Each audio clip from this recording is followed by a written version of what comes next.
Real Talk. I am your host, Officer Antoine Thomas. That's me. You already know it. Look, I have been enjoying season 6. We just reached and we dived right into season 6, and we had episode 1.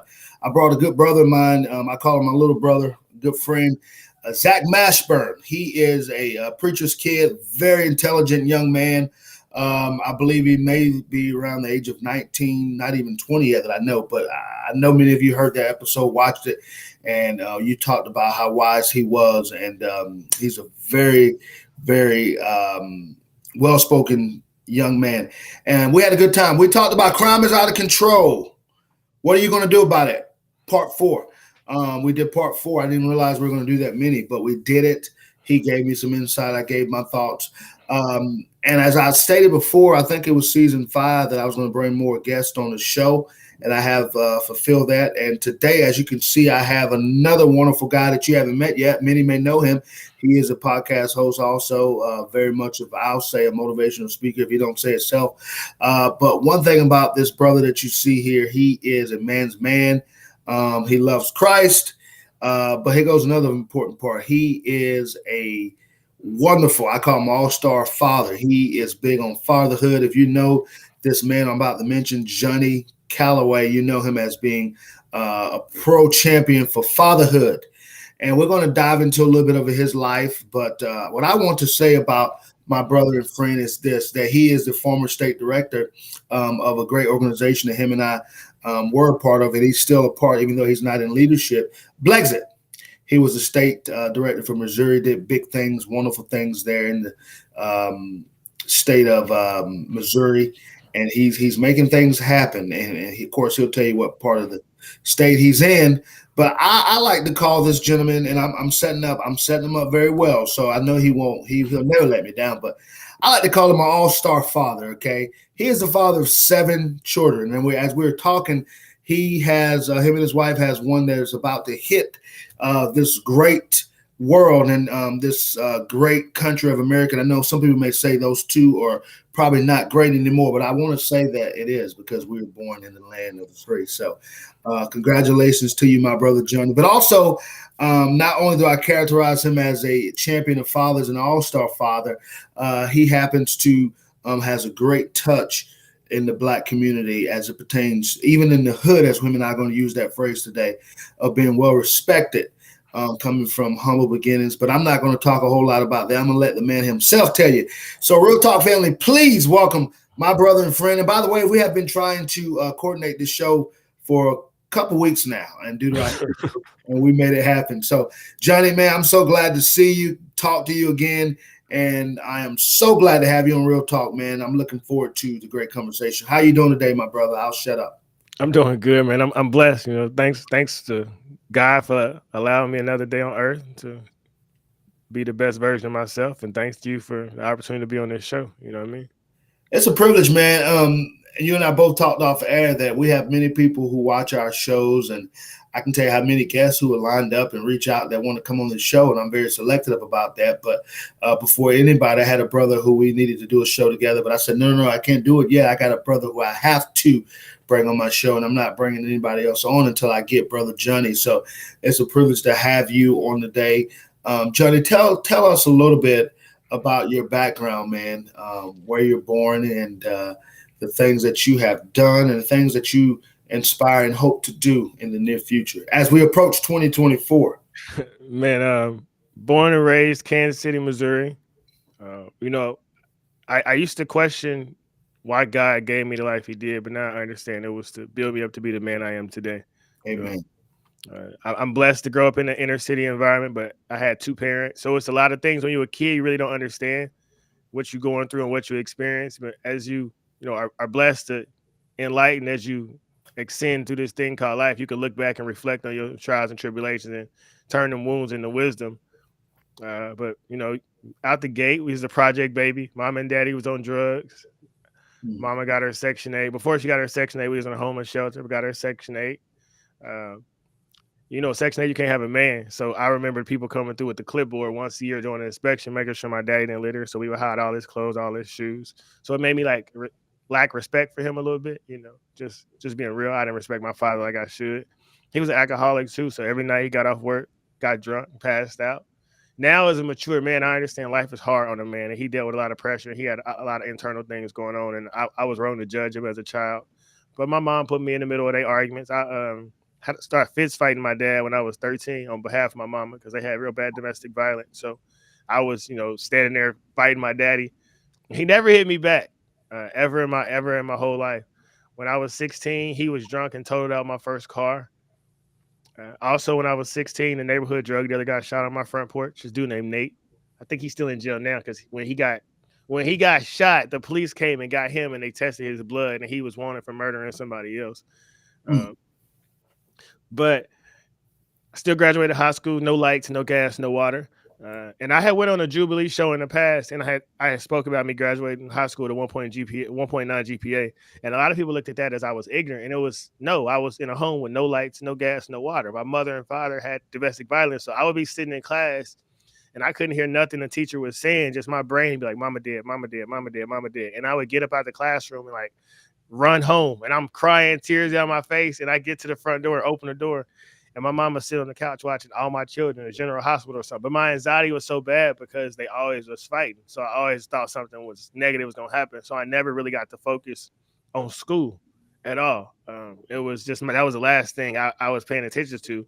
And I understand that about a lot of kids that grow up in the inner city, whether they don't know their father or they living in a toxic home like I was, or mama got to work 2-3 jobs. So they being raised by the internet.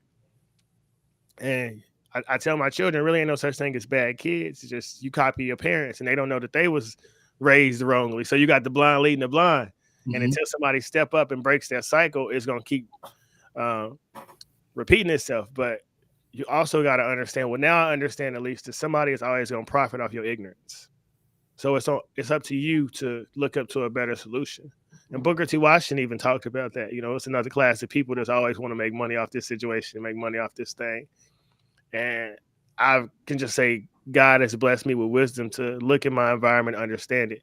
I got the Serenity Prayer tattooed on my back probably 10 years ago. God grant me serenity and all that. And now my brain is like, bro, I look at all these tattoos. I got Galatians 2:20 tattooed on my body. I got safe in the arms of Jesus. My God is my judge. So I've been in touch with Christ on the low. Matthew 20:16. So the first will be the last the first. Many are called, but few are chosen.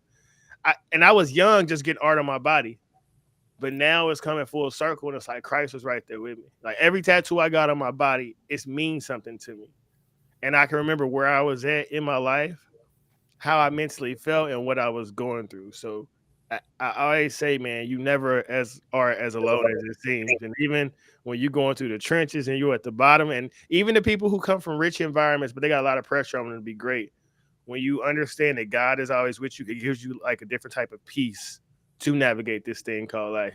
And now that I didn't learn that, I'm just trying to share that with as many people as possible. Because I know what the world is giving to you. It's giving you the world is over and it ain't no hope and you should quit on yourself. And, it's a dispensary popping up on every corner and it's a liquor store on every corner. And the music is only getting more and more degrading. And, Tupac said thug life stood for the hate you give little infants. F everybody. If you don't give these kids anything to grow up and aspire to greater than what they see, then you can kiss the future goodbye.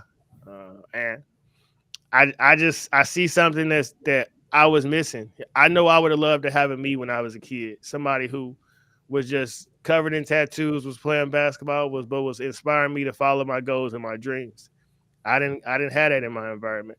And the individuals that did, they went far. They went to the NBA. They went to play overseas basketball, but the masses of us didn't.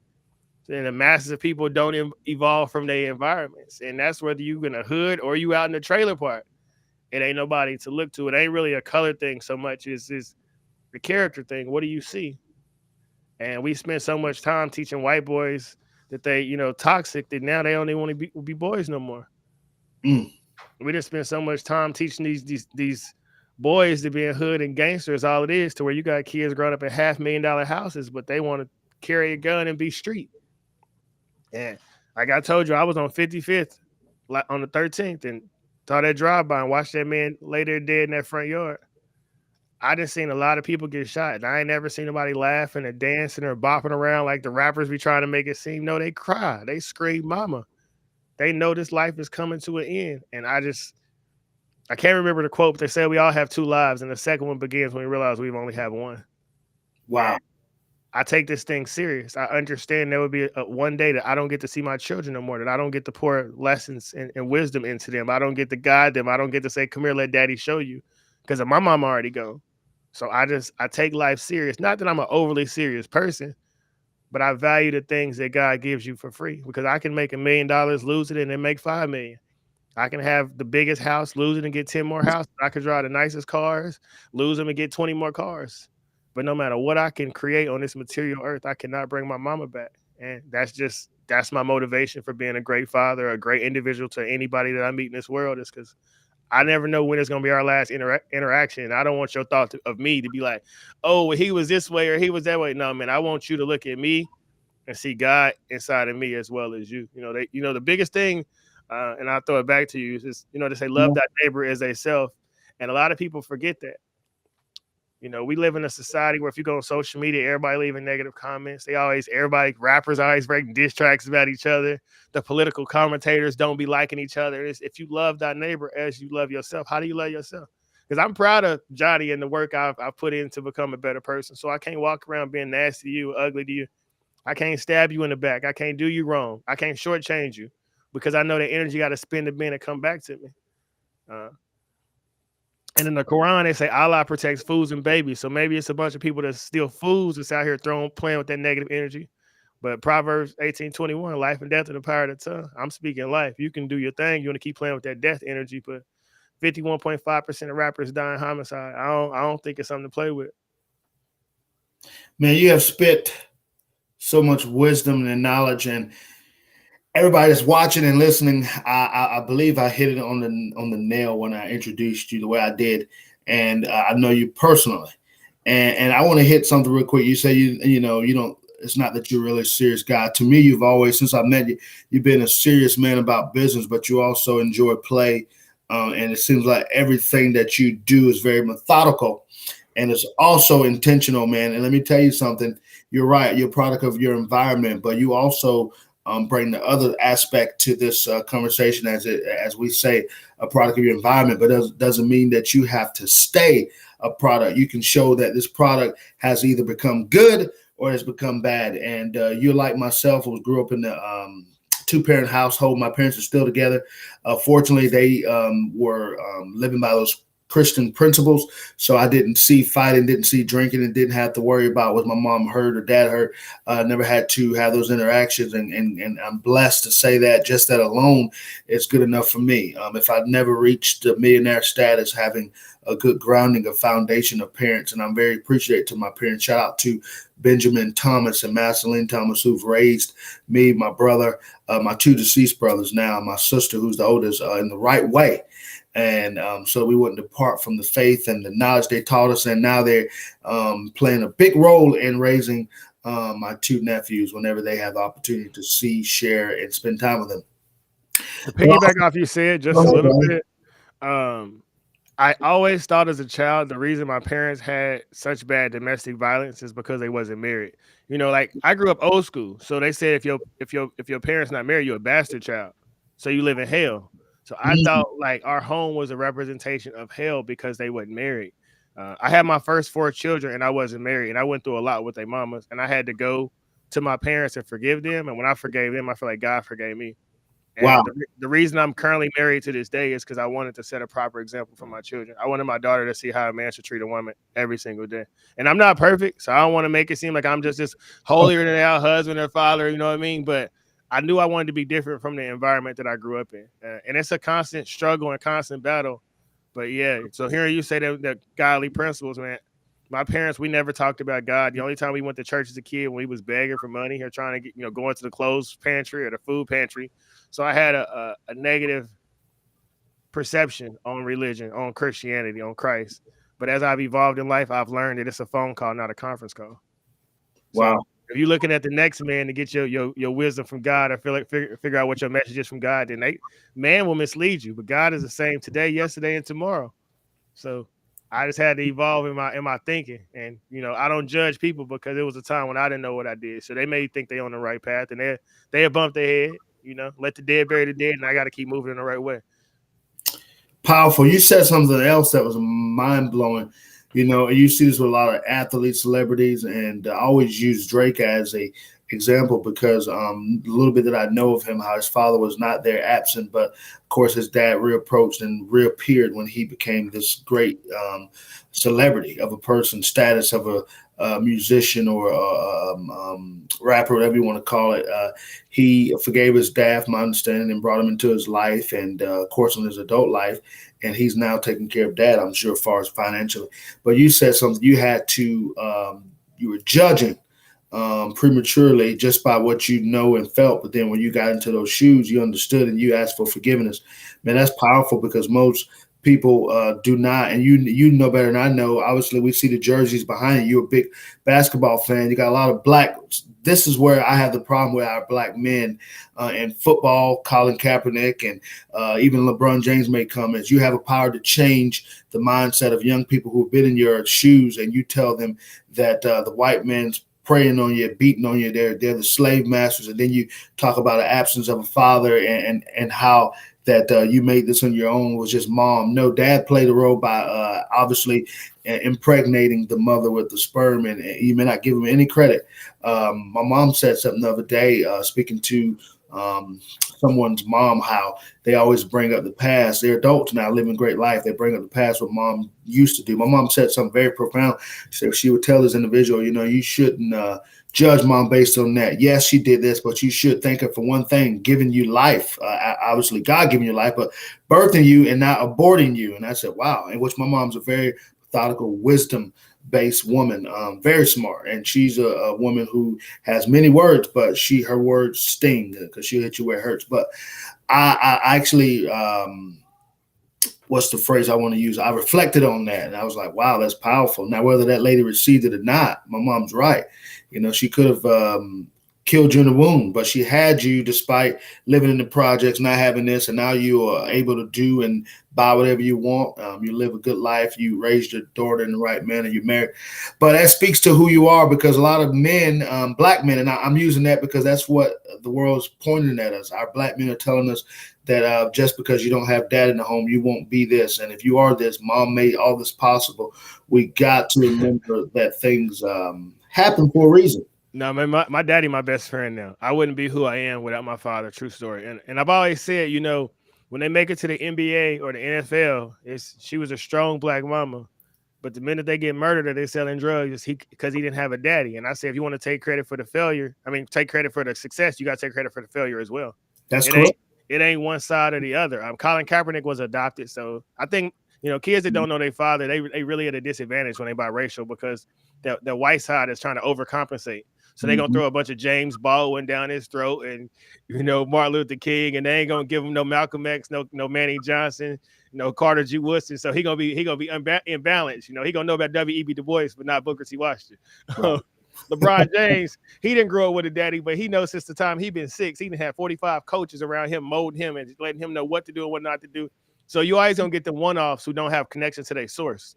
But like I said, man, I know how much I judge my father, and then I'm a man now. I'm a daddy. I got baby mamas. I got a wife. I look at my daddy and say, man, you stuck around through all this. Like, it's just a lot when you get to figure out them situations. Like, when I'm a kid, I don't know why my mama and daddy fighting. But when I'm an adult and I understand this because my mama went out to the club and she didn't come home till 2 hours after the club closed. Well, my daddy got a right to be pissed off. Mm-hmm. You know what I'm saying? Like, just being on some G stuff. So, one of the things that I've asked my father a lot, and it's dope, that I said to him, if you could go back and you could have just left my mom and lived your life and not deal with the domestic violence of being in and out of jail and just been a free man, would you take that opportunity? He said no. He said, seeing who I am and the way he raised me, he said all of it was worth it. And I feel like that's why I got to carry myself the way I do, because I know better. And when you know better, you got to do better. And man, my daddy didn't have a car. Our whole childhood, he caught the metro and walked. So I got a car. I ain't got no excuse not to go to work and provide. They didn't have an opportunity to take me to AAU practices. I can give my kids. I coached the 4th grade team and the 5th grade team. Yeah. Like I understand he wasn't involved the way I wanted him to be because he had other stuff to handle. And I know even as great as father I'm trying to be, I know I'm still missing something because none of us can be perfect. But the goal is just to keep elevating. And I hope my sons are a better father than I am, and their children are a better father than I am. See, when they talk about the black struggle and that we doing bad, I compare it to where I come from. And we was Section 8. We turned the light on, and it was a 15,000 roaches scatter everywhere because we didn't have a microwave, my dude. Like, when you put your clothes in between your box spring and your mattress so they wouldn't be wrinkled. Wow. So for me to evolve to where I am and I can take care of all my children, they all get to play club sports. I feel like I'm living the American dream. I know I'm not LeBron. No, I ain't in the White House, but with Barack, but I can feed all my children. We used to eat church's chicken for dinner, put it in a cooler, and have it for breakfast. But I can tell you this, man, kids don't care as long as they got nice parents. And I didn't really care that my lights was off. We used to run the extension cord to the house next door to watch TV, and it's whatever, thug it out. Yeah. I was telling my kids how my daddy used to work for KFC, so he used to bring chicken home, and they was like, "Oh, that's not fair." And it's like, society would tell you he ain't a high value man. He don't make six figures, but it's like kids don't care about that, man. They care about how you treat them, and that's why you look in the inner cities and all these kids wearing Jordans and Nikes, and they got the best clothes, but they broken. They over emotional. All the little boys are so sensitive. They'll pull a gun out for any reason because they don't know how to talk. They didn't have no daddy around so they can express themselves. So your mama would shut up, don't talk back. So you just hold all that anger in. That's why all the girls are the same way. They super angry. All the girls that get pregnant at a young age, they're trying to get away from their mama. They don't want to be pregnant. They just want to get out of mama house because they and mama don't get along. I can say that because I was the little boy that the girls was coming to. Wow. So I everything that I got to see is experience. The way you treat your children pays huge dividends. And as much as my mom and daddy had crazy domestic violence, our lights is off, our gas is off, we did have a car. I was never hit. I was never yelled at. I was never told I won't be anything or I can't be successful. My mama loved me. My daddy loved me. And they always said, "Little Johnny, you could do anything you want in this world." And maybe that's why I'm so comfortable being myself, because ain't nobody ever killed my joy. Ain't nobody ever turned my light off. From the bottom, from the trenches with no lights, it was still, I knew I was gonna be me, and that's how much confidence I got in myself. And you can have all the money, but you can't fake confidence. You can't fake that spirit inside you, that light that God put there. And I didn't embrace my struggle. I didn't embrace my journey, and I know God did that because He had something big in store for me. And I just sit here and I enjoy the ride. But I'm not better than nobody. Every single one of us has something that we've been through. It may not be as traumatic as mine. It could be 10 times lighter. It could be 10 times harder, truthfully. But every situation that we've been through, it's a roadmap to help somebody else in this world. My story is going to help a baby that's inside his mama that's pregnant right now who on drugs. It's a 4-year-old in a homeless shelter who going to hear this podcast when he's 16, and that's going to change the way he thinks. Booker T. Washington had no idea he was going to inspire me. Manny Johnson didn't know he was going to inspire me. George Washington Carver didn't know he was going to inspire me. So I don't know who I'm inspiring. I just know your art will outlive you. And I think if most rappers had a long-term mindset, they wouldn't put out the content that they do. But we tricked into this bubble to think we can only make money being degenerate. And that's the furthest thing from the truth. Everybody love knowledge. Everybody love an intellect. But if I can trick you to think you can only be paid for being degenerate, and you come from the hood, you come from no money, you're going to take that option. Because I know I would have. If you came to me at 15 and said, "Hey, Johnny, we got a few million for you. Just make some songs about killing other black men." Done. And then I'm mature and I understand that's the wrong thing to do when you throw me to the side and you go get another 16-year-old kid. And that's why I say we got to learn to love ourselves and not the material things that the world offers. It's things we buy to cover up what's inside. So I can give you all this money, but if you don't love yourself, then you broken. Look how many athletes, delete themselves. Look how many, multi-rich millionaire couples can't stay together because money is no replacement for love. And the way you're going to get love is you got to go to the source, which is God. That ain't something you can spend no dollar amount on. And so many people are looking to purchase something that you can't purchase. That's why society is broken and lonely, because you can go get a cheap, quick dopamine hit. But anything that worth having takes time. And we live in a microwave society right now. Put it in there, push 60 seconds, and you expect the relationship to work. You expect to be a success overnight. You expect to have the best body. And it's like, no, man, that's an illusion being sold to you by these social media companies. But anybody who makes it far in life, you got to get knocked down 25 times, and then you get up and then you get to take 4 steps back, and then you take 3 steps again, and it's a process. If you can teach young kids in this hood that you being born here is going to get you further than what you ever imagined, because everybody gravitates to the hood. Everybody loves it. Everybody loves the culture, the environment, but few people are comfortable enough to go in those environments. So if you raised in those and you can take your life experience. See, the reason rap is so popular all around the world is because everybody wants to hear that hood story.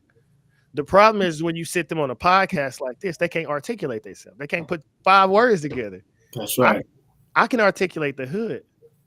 I studied Ralph Waldo Emerson. I studied Ralph Waldo Trott. I studied Marcus Aurelius. So I didn't learn that your vocabulary can make you more money than any dope beat or any dope dance or slang word that you can come up with in this world. If you can learn to articulate your story, you can write your own checkbook to life. That's all I did is I got the same story as the rappers, but I can articulate it in a way that somebody in Argentina can understand it and process it and get why these kids are coming out the way they do. Not glorifying it, but just putting it in a way where it makes sense, where you can look at it and say, if I was in that situation, I probably would have fell victim to it too. Not black people, y'all stupid why y'all acting like that. I didn't even know it was another way to act. You get what I'm saying? So I had to learn that on my own. So if I had to learn to look at all the other people in the same environment, it's a secret. It's like a secret that you can evolve outside of your environment, that you don't have to conduct yourself in a low vibrational, derogatory manner. I mean, my parents didn't know it. I can't say if my grandparents do it. Maybe they did. But that's the biggest disconnect, is letting people know how to use the environment they're born in to their advantage instead of succumbing to it. You should always be the strongest magnet in the room, because energy is real. We all transfer energy when we talk to people. And if you play sports, you step on the court, you can feel, hey, they about to go off. You can be in a club late at night and you can see somebody and like, man, his energy don't seem right. He about to start tripping. And it's like, well, if you teach kids to harness the power of that energy and to transmute it into a positive, productive way, we could change a lot of environments, but it ain't nowhere to go to hear that. And the few rappers that do give you enlightened content, they say they still playing with fire, so they get burned, right? I can't try to be this enlightened, inspirational rapper, but at the same time keep my hood street credibility. Because when I get shot and I'm murdered, the masses are gonna gravitate. Oh, he dead because he's a hood gangster. Nipsey Hussle was a very intellectual man. Like if you go look at his top 10 reading list, you'd be surprised that Nipsey was reading 3 Magic Words by U.S. Anderson. You know what I'm saying? Wow. You'd be surprised of what young Dolph was cooking up in Memphis trying to make a music school. But it's because they played up their hood image. And what I understand as Johnny is I don't want no hood persona out there about me. I want this to be me. So whenever life it evolves as it does, and people start going back and consuming your content, they can eat the meat and spit out the bones, as my grandpa would always say. But I'm not going to allow this media to spin and twist the narrative of who I am, because that's what they do to all black men who try to deliver a positive message. Look at Malcolm X. Look at Martin Garvey, look at Martin Luther King, and years after these men been gone, they be making documentaries and making little sitcoms that didn't have nothing to do with their message or what they stood on.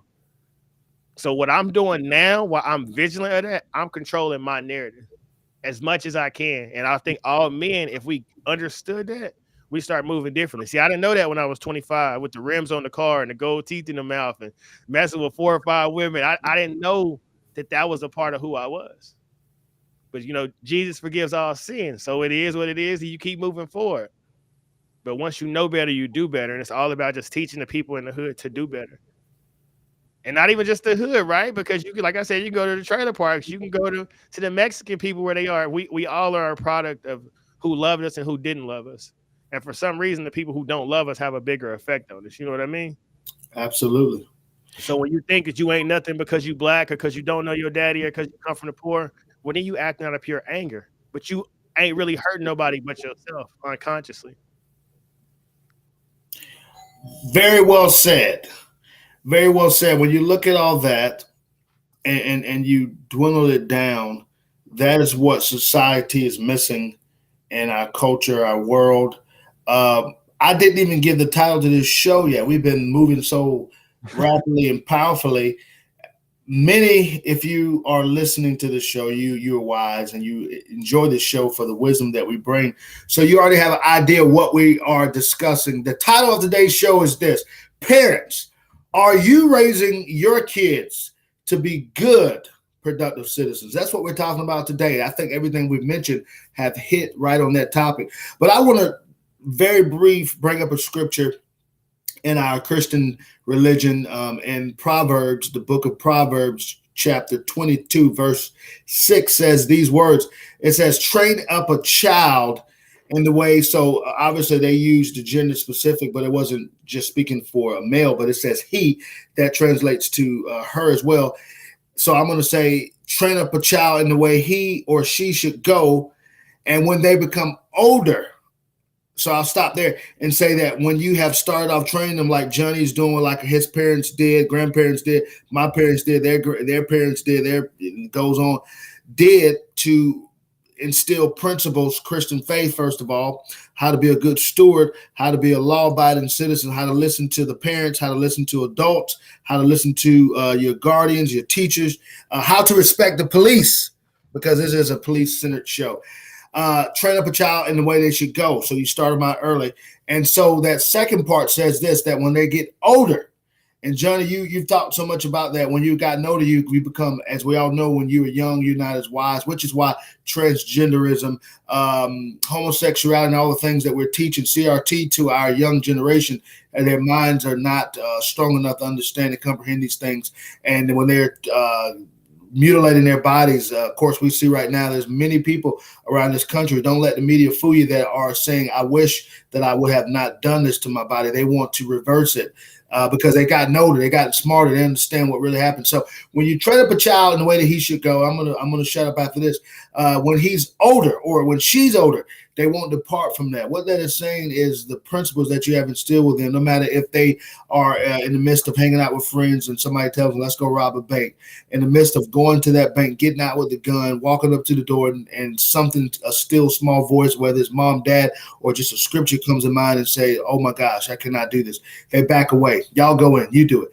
And they are the ones that don't get killed, don't get arrested, because they had a transition in the mindset because they were trained when they got older, and that part says they won't depart from it. They'll always go back to it. So that's what happens in life. That scripture is one of the most popular, read, and used scriptures in our Christian faith because it's true. If nothing else is true in the Bible, which we know it all is true because we've seen it, miracles and signs and wonders, but we know that's true because we're living it out every day. I'm a product of that. The things I wanted to do that was evil, when I thought about what I was doing, what my Christian faith suggested me not to do, I changed my mind, which is why I am an upstanding citizen, which is why, Johnny, you're an upstanding citizen. That's very important that we talk about that, and we are talking about fatherhood and parenthood, and that's the part that is missing in our society, Johnny. And I would say this, if society gets back to ruling and disciplining and parenting the way, and I don't have any kids yet, but I am an uncle, and I'm a strong disciplinary. My parents will tell you much stronger than them because they're grandparents. Grandparents are very lenient. But as a male, my brother being deceased, I have to be that role model to them and help them understand that you need to be. And my father does a great job of that. It's showing them the right way, how to be a young man, how to do the right things, respect your persons. And my nephew has only sisters in his home right now, so he's around a lot of sisters. Now his mother has a fiance, and he is also instilling those principles in him as a man and what not to do. So I'm very thankful for that. So we all have a part to play, the village, right? But what I want to say, Johnny, is that we need to get back to that, and you're doing it. Spending time with your kids, reading, teaching, giving them sports, but at the most putting God first at the forefront of all this. That is where society's missing, Johnny. And as a law enforcement officer, I can tell you, I believe in my heart. I'm going to ask you, I'm going to pose this question to you. I believe in my heart that is where society's going wrong as it pertains to crime. That is why we have an out control of crime. And you see this because you deal with them. The generation we have now, Generation Z, they do not respect elders. They do not respect their parents. They do not respect government. They do not respect authority. I see it every day. Even when you go to the grocery store, they are working because they just need money. They're not working to make it a life lesson. And, they don't actually understand this. I witnessed this a few weeks ago inside the grocery store. The young gentleman, he's there playing with his fellow coworkers, forgetting that he has a job to do. And the people that are there buying groceries, we're actually helping him. by going to that grocery store and paying for those goods. There's many other stores we could choose, but they don't have these principles, Johnny, like we have. As you go out to work daily, you understand, yes, you're providing, you got to provide for your children, but also you got to make sure that your company is uplifted and also your personality is uplifted. And so you go there and you take it serious. That's what it's all about. They're not taking it serious. They believe in seriously. They're killing people and they think it's a joke. They're robbing people, think it's a joke. They're running people off the road. They think it's a joke. I don't know if you saw that video where the two boys were inside a vehicle and they saw a guy who was cycling, older guy. They decided to run him over. Didn't know anything about him. The man never said anything to him, complete stranger. And they laughed about it. They thought it was a joke. This is what we're talking about. But it's because the homes are broken. I'll even venture out to say the parents don't have the time to spend to teach their kids right from wrong. Yeah, to piggyback on that 100%, I think in order to change society, it's more of the image that you're showing, right? Like, I understand with my children, they don't just do what I say, they do what I do. So when we talk about the disrespect of the youth, look at the parents that are raising them. My children, I get great parent-teacher reviews all the time. And, most teachers are liberal, but they love me and they love the way I handle my children. The problem is parenting. And most parents, they still want to have fun. They still want to go to the club. They still want to kick it. Mm-hmm. The best part about me becoming a daddy as a young man at 20 years old is I had to step up. I didn't live a normal 20-year experience like the average person. I was a daddy. And I'm grateful for that. The reason that I eat healthy is because my children see that. When we go out and I order steamed broccoli and vegetables, it ain't because that's what I really want. Mm-hmm. I know because that's going to pay dividends for my children. Mm-hmm. When they see me only drinking water with lemon, they're like, everything you got to learn to sacrifice yourself. And that's right. I've said this before, man, the way Jesus sacrificed for us, I don't need a soda that bad to where my kids need to see every time you go out, you need to grab a soda. That you need to order you an alcoholic beverage, that you stressed out so you need a cigarette to calm yourself down. It's first thing in the morning, so you need a cup of coffee to wake yourself up. I don't want to set that example for my children. Mm-hmm. And I think if we want to change society, we got to give kids somebody to look up to. Everybody can't all agree the stronghold that the NBA, the NFL, and that the rap culture got on these kids. Well, the reason my kids look up to me over them is because my kids think I'm cooler than them. But if you don't set a cool example for your children, just being real, I looked up to Lil Wayne. I looked up to Kobe Bryant. I wasn't looking up to my daddy, but my children look up to me, and that's my job to know what they're interested in, know what they care about. Like, I got to build that connection. I can't just say, oh, I'm your daddy, so y'all got to like me. No, I ain't got to. No, that ain't how life works. So I think more parents got to pour into their children.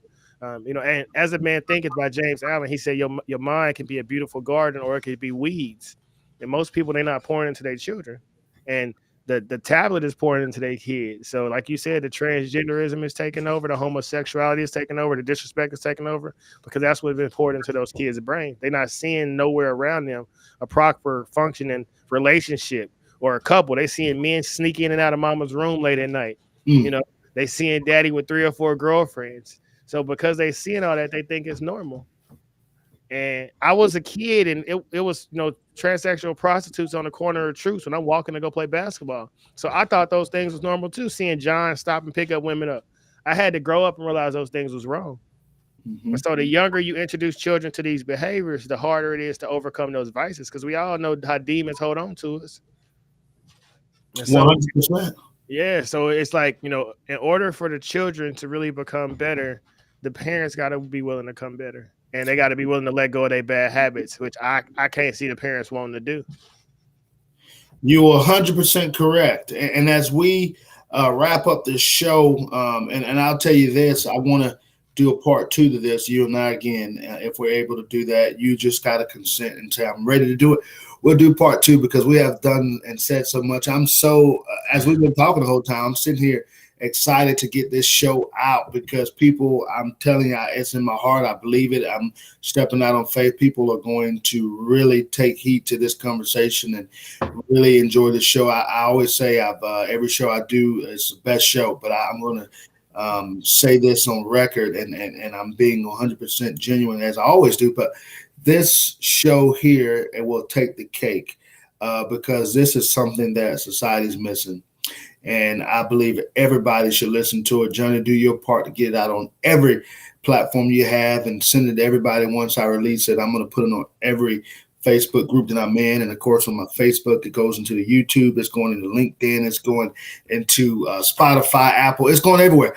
But what I want to do before we end this particular show, and you hit on the nail, but I want to pose this question because I want to hear your 100% response, what you gave a little bit of it. Do you believe that our adults, our parents, and I'm include our guardians, people that have ownership over kids, and I'm using that word ownership not as owning them, but obviously being the less authoritative figure. That's what we'll say. Parents, obviously, that's what we are.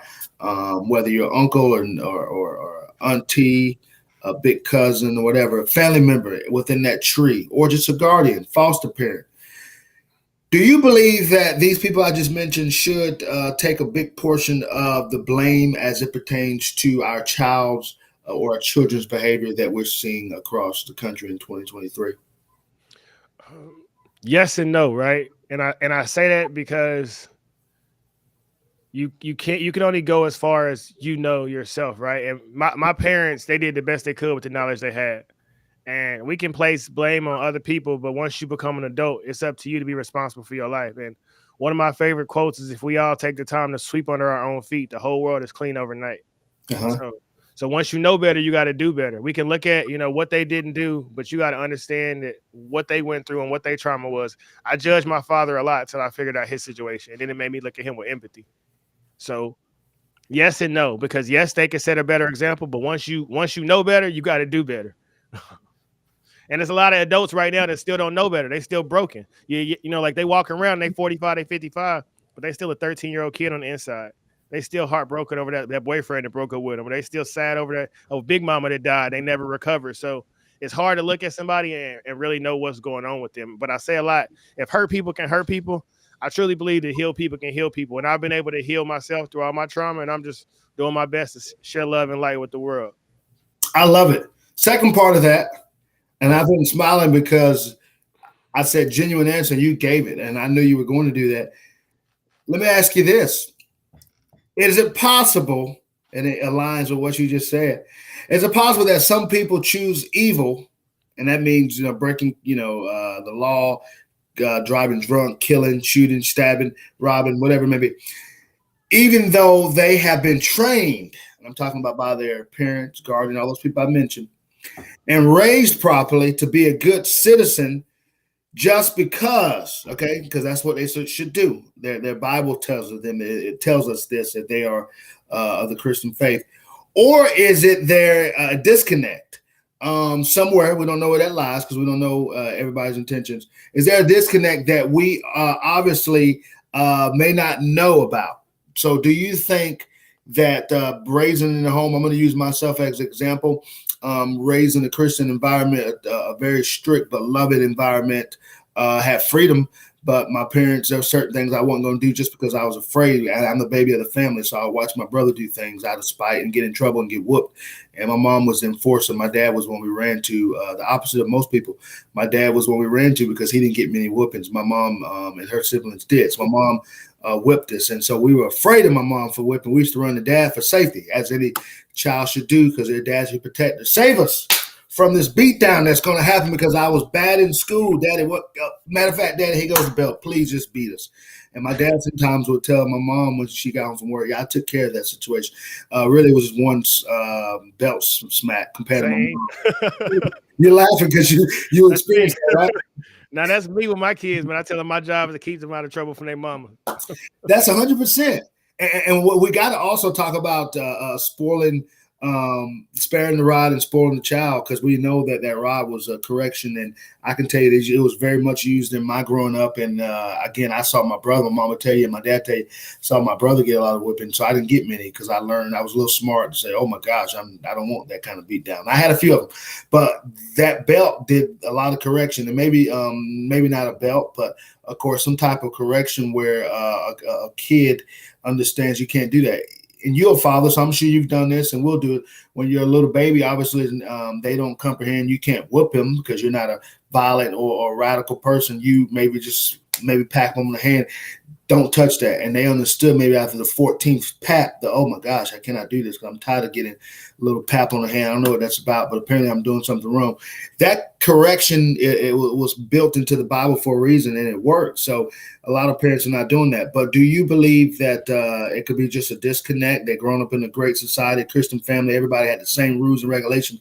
One of them swayed off. My brother did that. He swayed off. We grew up in the same environment.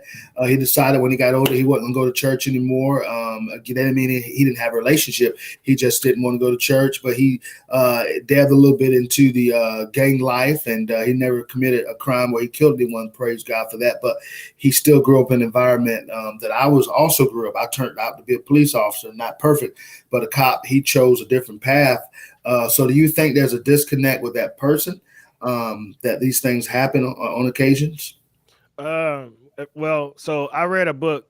It's one of my favorite books too. It's Outwitting the Devil by Napoleon Hill. And he states that the devil controls 98 out of every 100 people that you see in life. And I study sound frequency. I know the power of media. And I have a lot of friends who didn't grow up in the hood who aspire to be in the hood. Versus when you grow up in the hood, you want to get out of the hood. I understand being gangster, being ghetto. You can't take that to the bank. The one-off rappers get paid for it, but the mass of people end up dead or in jail. However, when you don't grow up feeling validated, feeling respected as a man, we all got a little ego. You know what I'm saying? It's easier to grab a gun and feel tough. It's easy to be a part of a clique and feel supported. But I say the realest people don't need no circle around them. They cool standing on their own 10 toes down. But we all energy is real, and I just think the way certain people get affected by a situation, it has to do with their subconscious mind, the thoughts that nothing happens by accident. You don't steal something because it's available. That thought of stealing has been inside your head, and the opportunity just presented itself. So it's looking inside of people's brains, right? Like on some scan and stuff, and seeing what they've consumed and what they've been spoon fed. And I think it all comes back down to the music, the media, and the way it's marketed to young men. It seems like it's cool to be a gangster. It seems like, that's the highest honor is to be somebody respected for having 4 girlfriends and driving a dope car and pulling out the wad of cash. It's only when you can look inside yourself and see that you don't have to fit somebody else's narrative of being a man to feel like you're a man and feel complete within yourself. So I always bring it back to brokenness. Like remember in The Lion King where Rafiki told Simba to remember who he was, to remember who you are. And Simba was a little puppy, but he had to realize, hey, I'm my daddy's son, And if you know where you come from, then you're gonna be proud of yourself. And that's my issue with Black history. It's because you can present it as you a victim, you've been beat your whole life and took advantage of, or you can look at it from the perspective of the Frederick Douglass, the Booker T. Washington, the Jack Johnson. No matter what they threw at me, I've been overcoming. Then you feel empowered. You feel great about yourself. You don't want to go around murdering or shooting or sagging your pants because you disrespecting your ancestors. But if I think we ain't ever been nothing, then I ain't gonna want to be nothing now. So my perspective is when I look back, man, they went through a lot of stuff for me to get where I am today. I gotta keep moving this baton forward. But it's all about the information that's given to you. It's the same as water. I can give you some water because you're thirsty, or I can use some water to drown you. And society is currently drowning the people, unfortunately. And I can't say who's in charge of it or who's responsible, but that's what's happening. Gluttony is real. And what's sweet in the mouth turns sour in the belly. And I think a lot of people want that street life until they see what it's about. A lot of girls want to be the girl on the passenger side, and today the girl on the passenger side for real.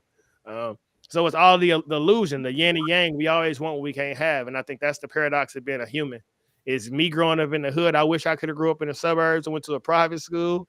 But there's so many people who was in them burbs and got to go to college and all that. They wish they could be where I was, where it was gun violence and shooting every night. And I don't know. I wish it wasn't romanticized so much on TV to make it look like it's so sexy, because there's nothing sexy about it. But until we change the way it's portrayed on TV, you're not gonna change the masses of people, because the mass of people don't really grow up that poor. If we being honest, if you had a car as a kid, you didn't live, you could go play sports, you had a little lunch money, your parents could take you to the mall or to the movies every night, you was doing okay. But everybody got this idea of, oh, me or poor me, or I'm oppressed, or I'm a victim. And when you can look at life and see you are where you are because of how hard your parents work, then you move with gratitude. And then you want to be better, but you can't have faith and fear at the same time. You can't be grateful, and disgrateful at the same time. It has to be one or the other. And I think our society does a really good job of controlling the narrative. I mean, everything you get given to you is to make you sad or make you angry. You don't get rewarded for being a responsible, productive member of society. That's right. So as a young man who's looking for validation, who's looking to feel accepted, not just by your family, because at some point we all want to step away from our tribe and be accepted by the world. But what does the world respect? Do they respect the cop or do they respect the gang member? You know, so it's deeper than what it seems, because at the end of the day, we all are just born into this world and we grow up and we looking for validation. And that's why I always go back to Christ, because Christ validated us the minute we came out of mama. You got to be in the world, not of the world. But if I'm looking for the world to validate me, the world going to lead me off the cliff. 100%. We have got to, because we live in the world. But our Bible states and tells us that we don't have to be of the world. We live in it daily, okay? Yeah. But you said something about in America, and we say this all the time, our poorest people in America are rich compared to other countries. I've been to third world countries, several of them, and I can tell you that is what I've seen, poor the poor, where they don't have vehicles. They're riding 3 and 4 on one scooter. Even our people who cannot afford a car ride on one scooter. They don't. I've seen babies on scooters. I mean, it's terrified me to death. This was just a few months ago. And I was like, oh my gosh, this is some crazy stuff right here in the Dominican Republic. I could not even imagine, but this is how they survive. But in America, we are privileged to have, and guess what? If we do not have our little mopeds in America, we don't really need that. So we have transportation that is ultimately free. You pay a small fee to catch a bus, okay? A city bus or a metro, okay? I always say you can look at America. I was gonna say you can look at America as the land of the free or the home of the slaves.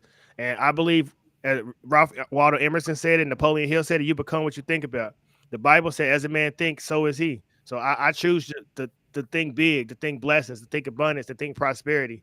And I want to encourage other people to do the same. But it's your thoughts. So you do your thing. You know what I'm saying? I don't want to ever be an influencer, because I don't want you to say, I do this because of Johnny. No.